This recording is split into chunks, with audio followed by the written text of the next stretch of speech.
You've had a bit of a long layoff. What have you spent your time doing? Mostly partying, drinking a lot. No, I had my last fight in 2018.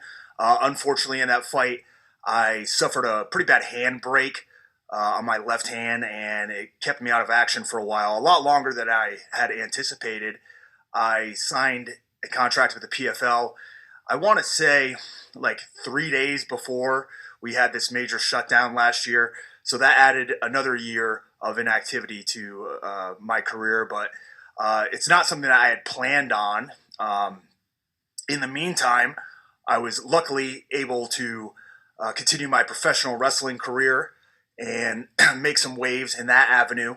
But the goal was always to get back to this opportunity to get to the PFL and the 2021 season. So I've been active, maybe not in the sport that most people associate me with, but the professional wrestling that I do is more like MMA than a lot of the professional wrestling I think people are familiar with. So I've been in the gym the entire time. I've been training consistently since 1997.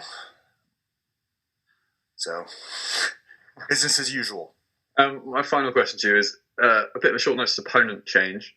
You've come through a lot of adversity in your career. Are you ready for the challenge? If I wasn't, I wouldn't be sitting here in front of you today. I don't have time to waste in my life, and I'm certainly not here to waste the PFL's time. Of course, I'm ready for the challenge, and you'll see that on Thursday. Amazing. Best of luck Thursday. Thank you. Up next, Barcelona. Yeah.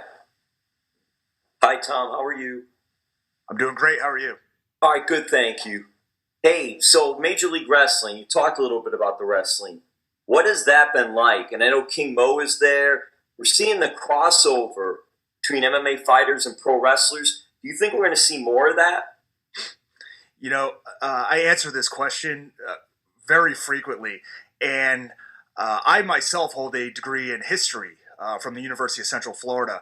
So I always do my research, and if you do the same, you'll realize that ever since there's been combat sports, there's been crossover between professional wrestling and mixed martial arts. Mixed martial arts has only been around for 30 years or so in the United States, but that doesn't mean that there weren't people who consider themselves professional wrestlers who were fighting in non-predetermined bouts.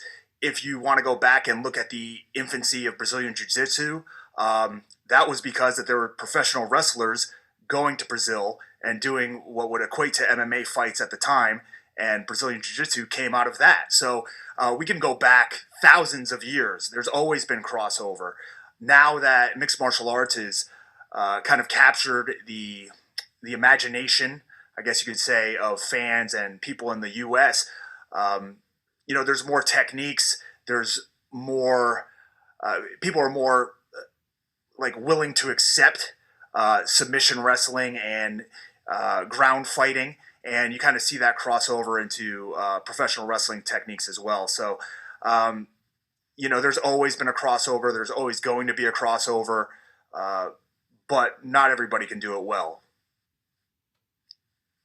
But I can. And lastly, for me, how does it work with PFL and MLW? Is it a good situation for you because both companies you're able to plan your schedule? It's easier to plan a schedule being with both companies? Well, it's actually been easier because of the pandemic. Really, I had anticipated, trying to juggle it as much as I could, but there was going to be a time where I was going to have to step away from the professional wrestling ring in order to get ready for a fight. Now, over the past year, obviously with the shutdown, there were no PFL events. I was able to stay in the gym the entire time, and there was also, there were professional wrestling events, but they were a lot more sparse than they were in the past. So the biggest issue with professional wrestling and mixed martial arts is the travel and the wear and tear on your body from professional wrestling always being on the road.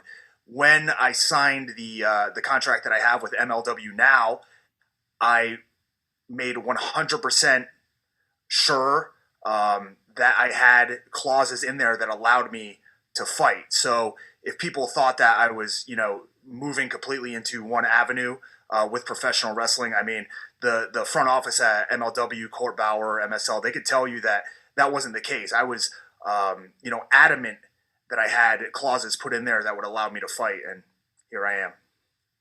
Well, and then lastly, is Filthy Island better than Fight Island?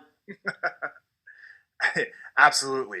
I would even say the bubble at the ocean is better than Fight Island in my opinion.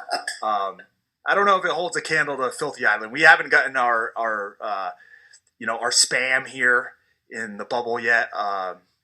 But yeah, definitely it's Filthy over Fight Island for sure. Thank you. All right, next question, Dylan. Hey there, Tom. How's it going? Good.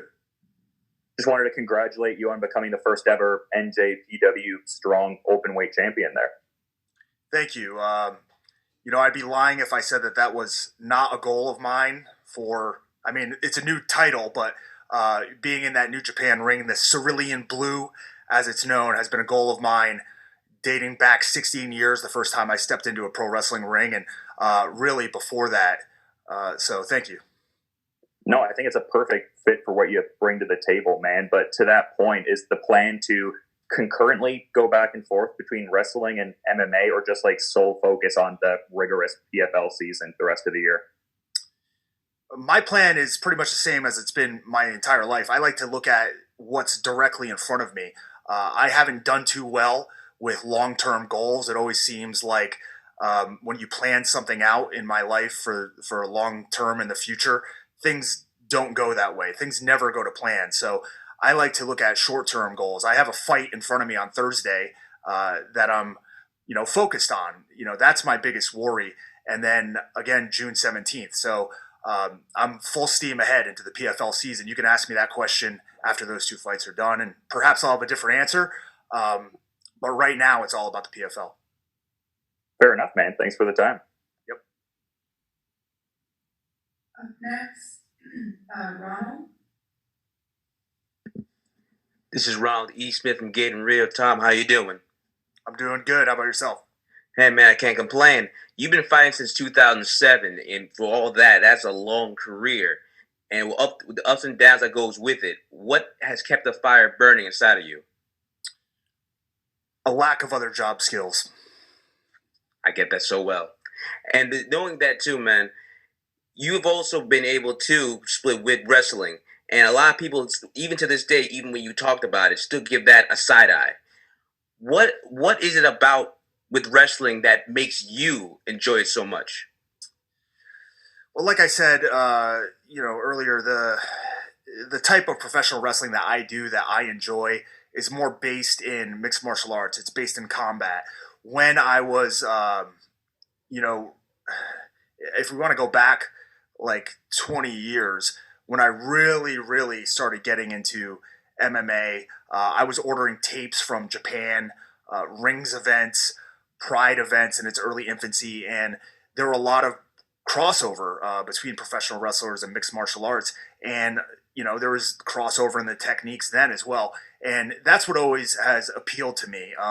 I've been a fan of professional wrestling, of boxing, of kickboxing, of virtually any type of combat, sumo wrestling, arm wrestling, X-arm, I mean, you could name it, moat fighting, whatever. I love one-on-one competition. There's just something about it that is so much pure, so much more intense than team sports.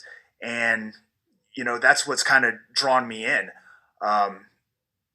There's nothing more primal than getting into the cage one-on-one with somebody. And there's nothing, that appeals to me more than that. The fact that I've been able to make a living by getting in there and fighting somebody for the past, my first fight was 2003 actually, but for the past 18 years is pretty awesome when you look at it. I have a lot of friends who have desk jobs, who live what I would consider to be pedestrian lives, and I don't fit that mold. I'm sorry.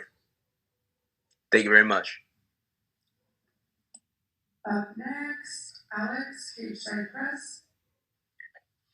Hey, Tom, it's Alex from K3 Press. are you? Great. Well fed.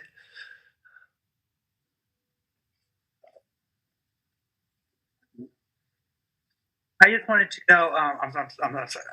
What are your thoughts on your opponent Antonio Carlos Jr.? He was a former ranked UFC fighter. He's coming in to prove something. You're coming in to prove something. Kind of talk about the matchup.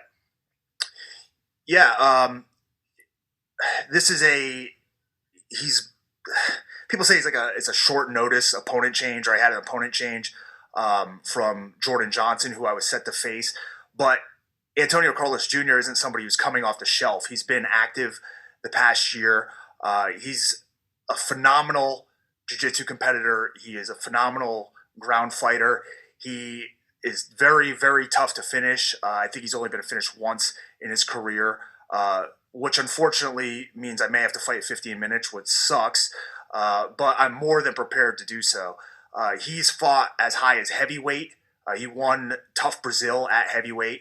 But, then he moved his way down, was fighting at 205, fighting at 185. My first fight in 2003 was at heavyweight. Then I was fighting at 205.